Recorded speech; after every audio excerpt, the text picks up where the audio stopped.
2018 with a Z in it, or a Z at the end of it. And, you know, I asked Pat, and Pat's going to join us up on stage here. I'll introduce Pat in a second. I asked Pat, how many times have I named a scare zone with a Z at the end of it? This is the answer. Freaks, 2009, 2010, 2011. Clowns, 2010, 2011, 2012. Lunatics, pigs, nightmares, witches, toys, Cirque du Clowns, scarecrows, skulls, corpse, exterminators. There is a reason why we do this. Well, there was a reason in the beginning. That reason has changed over time.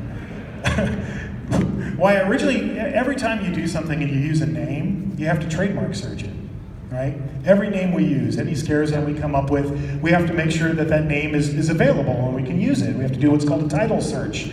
And it's this big, long, involved process.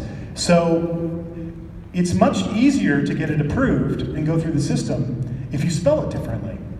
So I started in the beginning just putting a Z at the end of words. I figured, well, gosh, people have used clowns. That's going to certainly be trademarked somewhere, or, you know, things like freaks, or, you know. So we would change the letter, and it would always get approved. But then I noticed it really pissed off people on Twitter.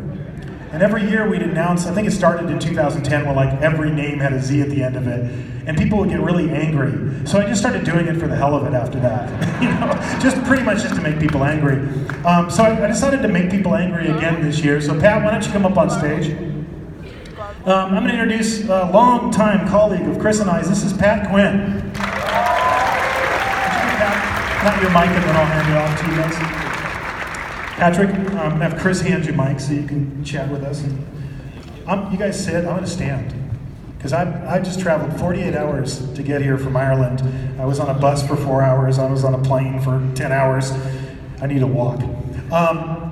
First of all, Pat, I think you're the only person that I've worked with who actually has been at Universal longer than me. Yeah, When did you start? I started in 1980. I've been at Universal for 37 years. Wow. Give it up for that. That is absolutely dedication.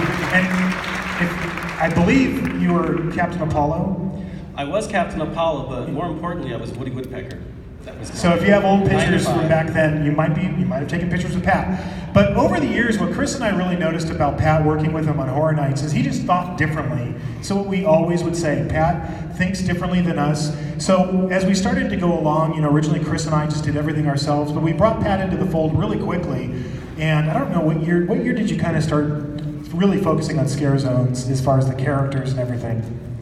Well, I was doing the math, because I've actually been doing Halloween in a weird way longer than these guys, because we did Halloween a few attempts back in like the 90s that never really worked out, and I was a performer in those. And then when we brought it back in 06, we used to have a show called The Carnival of Carnage, which was a freak show, and I was like the producer of that. But once we got rid of the show, that's when I went into Scare Zone. So I think I started doing the decor in 2008, and then around 2010 started doing the design part. Oh, so the Z's are your fault. I take the fifth. So, Pat, especially in recent years, Urban Inferno, Pat's idea. Halloween, Pat's idea. Pretty much all, if you liked our scare zones in recent years, or at least since 2008, if you liked them, then you have this man to thank for that. And we wanted to acknowledge the years of hard work that Pat has put into this.